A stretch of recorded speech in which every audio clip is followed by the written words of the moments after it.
मार्च में है और बैसाखी पूर्णिमा है। इनको बैसाखी पूर्णिमा को हम लोग बुद्ध पूर्णिमा भी कहते हैं। क्या कहते हैं? बुद्ध पूर्णिमा। चूंकि महात्मा बुद्ध का जन्म आज ही हुआ था और ज्ञान की प्राप्ति आज ही हुई थी और साथ ही परिनिर्वाण भी आज ही हुआ था, तीनों चीज। इसीलिए इस पूर्णिमा को वैशाखी कहते ही हैं, वैशाखी पूर्णिमा, साथ में बुद्ध पूर्णिमा भी कहते हैं। ये बच्चे याद रहेगा ना, तीनों चीज हुआ था। तो हम लोग मनाएंगे। चांदनी और 2-3 बच्चे जाइए, 8th क्लास में वहां रखा हुआ है, उसको लेके यहाँ पर आइए। लेकिन उनके उपदेश को जानना पड़ेगा। महापुरुषों को हम लोग पुष्पांजलि करते हैं ना, अच्छी बात है, करना चाहिए। इसीलिए विद्यालय खुली रहती है कि महापुरुषों के बारे में बतलाइए, उनके जीवन से शिक्षा ले। तो महात्मा बुद्ध कहते थे ए बच्चे कि मध्यम मार्ग अपनाना चाहिए। क्या अपनाना चाहिए? मध्यम मार्ग। अति नहीं करना है किसी चीज का, अति अच्छी चीज नहीं है। बच्चे ध्यान से सुनेंगे। उनको ज्ञान की प्राप्ति जब हुई थी बिहार के बोधगया में, कहाँ हुई थी? बोधगया में। और उस समय वो पीपल के पेड़ के पास ध्यानस्थ थे और काफी उनका शरीर जर्जर हो चुका था। वो 19 दिन तक तपस्या में पूरी तरह से लीन थे, समझ गए? लेकिन उनको ज्ञान की प्राप्ति हो ही नहीं रही थी, लेकिन तपस्या में वो थे। शरीर जर्जर हो चुका था और उसी समय एक विलन थी, उन्होंने उनके मुंह में जो है क्या बोलते हैं, सुअर का मांस ठेका दिया तो जान में जान आई। और उसी दिन उसी रात में यही पूर्णिमा के और हाँ, खीर भी खिलाया गया था सुजाता के द्वारा। तब जाके जान में जान आई। उसके बाद उनको ज्ञान की प्राप्ति हुई। याद रखना, शरीर जब जर्जर हो जाएगा, शरीर में कुछ रहेगा ही नहीं, तो में चेतना भी खत्म हो जाएगी और शरीर भी खत्म हो जाएगा। और उसी समय उन्होंने सुना, उसके बगल से जहां वो ज्ञान की प्राप्ति उनकी हुई थी बोधगया में, बगल से कोई गाते हुए जा रहा था कि वीणा के तार को उतना मत कसो कि वह टूट न जाए और उसे उतना ढीला ही न छोड़ दो कि उससे आवाज ही न निकले। ये बात उनके कान में गई थी। वीणा के तार को उतना मत कसो कि वह टूट न जाए और उसे उतना ढीला ही न छोड़ दो कि उससे आवाज ही न निकले। इसलिए मध्यम मार्ग अपनाना चाहिए। क्या अपनाना चाहिए? मध्यम मार्ग। मध्यम मार्ग सबसे अच्छा मार्ग है जो बुद्ध की दी हुई है। महात्मा बुद्ध के बारे में पढ़ना। महात्मा बुद्ध के बारे में जानिए कि उनका जन्म अभी नेपाल के पास लुम्बिनी वन है। बच्चे ध्यान से सुनेंगे। लुम्बिनी वन में हुआ था। ईसा मसीह के जन्म से पहले 563 ईस्वी पूर्व, ईसा मसीह के जन्म से पहले 563 ईस्वी पूर्व वो नेपाल में है। कहाँ है वो लुम्बिनी वन? कहाँ है बोलिए, कहाँ है? वही जन्म हुआ था। और बचपन का नाम उनका सिद्धार्थ था। उनकी जन्म की एक अलग अनोखी कथा है। जन्म की कथा बिल्कुल अनोखी है, बिल्कुल अलग है। जब उनका जन्म हुआ, चूंकि वो राजकुमार थे, उनके पिता का नाम शुद्धोधन था। क्या नाम था? शुद्धोधन। वो कपिल वस्तु के राजकुमार थे। कपिल वस्तु, वहाँ एक शाक्य राज्य था बहुत बड़ा। तो शाक्य गणराज्य की जो राजधानी थी वो कपिल वस्तु थी। क्या थी?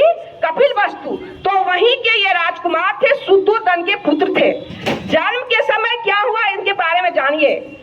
7 दिन के बाद उनकी जो माता थी महामाया, उनकी मृत्यु हो गई और उनका लालन पालन प्रजापति गौतमी ने किया।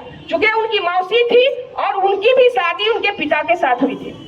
तो 7 दिन के बाद ऐसी घटना घटी।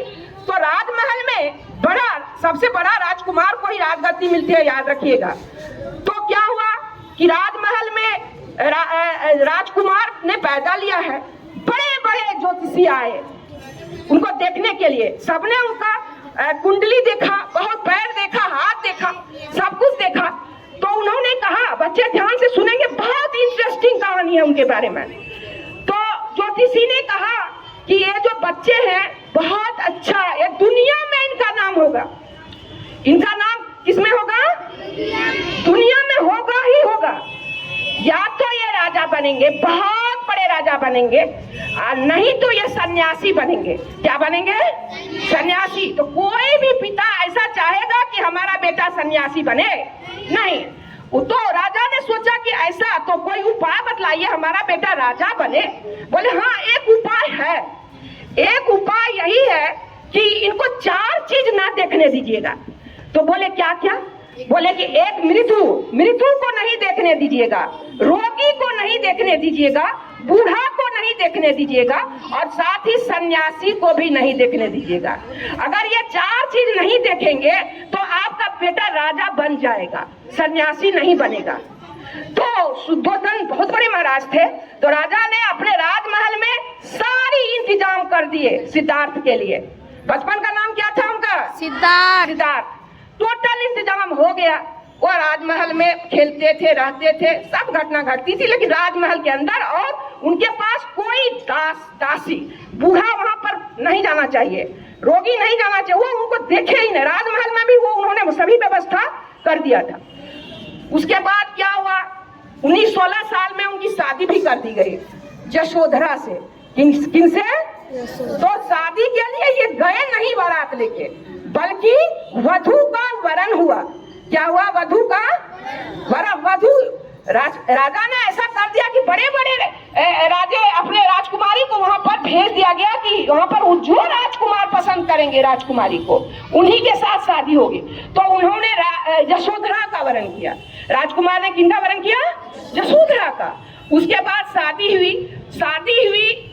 उस दिन बहुत अच्छा रहा, मन लगा गृहस्थी में। गौतम को, उनका गौतम भी नाम था, बड़े होके गौतम बने। और फिर क्या हुआ? उनको एक पुत्र पैदा हुआ, राहुल। पुत्र का क्या नाम था? राहुल। और फिर उनको मन नहीं लगता था।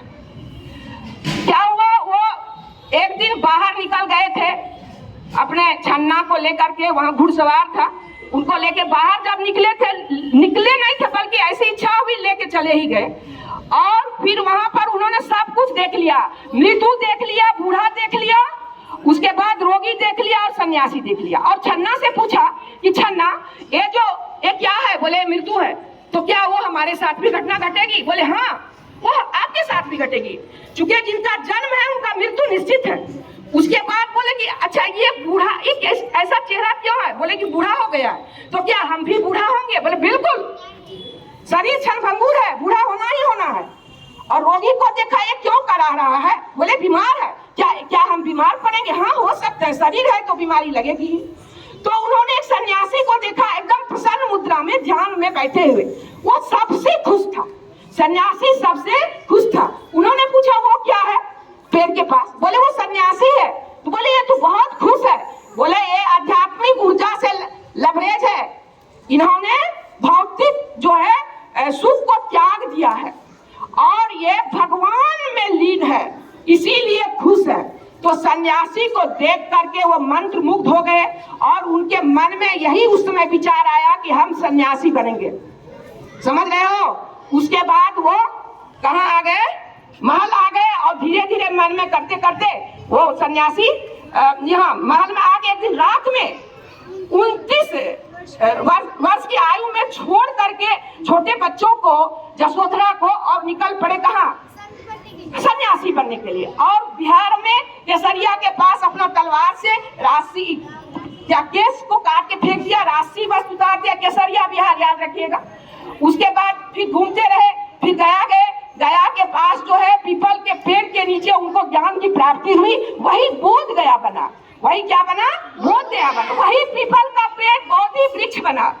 और फिर जब ज्ञान की प्राप्ति हुई तो बहुत संक्षेप में कह रहे हैं, चूंकि समय कम है, लेकिन जानना चाहिए। उसके बाद फिर क्या हुआ? प्रवचन देते रहे। तो सबसे पहले सारनाथ गए, बनारस के पास, काशी के पास।